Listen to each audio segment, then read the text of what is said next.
শিউরি উৎসবে নাম নেই কাজল শেখের, অনুব্রত মণ্ডলের সাথে কাজল শেখের ঝামেলা চলছে এই বীরভূমে। আচ্ছা, কেন থাকবে বলুন তো? এবং কাজল শেখের নাম নেইটা বড় কথা নয়। শিউরি উৎসব তো হচ্ছে শিউরি পুরসভার টাকায়, শিউরি পুরসভার প্রোগ্রাম তো। ওখানে পোস্টারে অভিষেক বন্দ্যোপাধ্যায়ের ছবি আছে। কেন? কে? কোন হরিদাস? কোন হরিদাস? শিউরি পুরসভার টাকায় যে অনুষ্ঠান হচ্ছে, যে উৎসব হচ্ছে, সেখানে কেন ব্যানারে অভিষেক ব্যানার্জির ছবি থাকবে?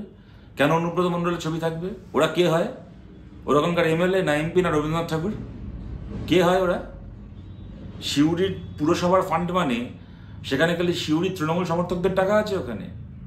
সিউড়িতে যে মানুষ সিপিএমকে ভোট দেন, যে মানুষ কংগ্রেসকে, যে মানুষ বিজেপিকে ভোট দেন, তাদের টাকা নেই সিউড়ি পুরসভার ফান্ডে?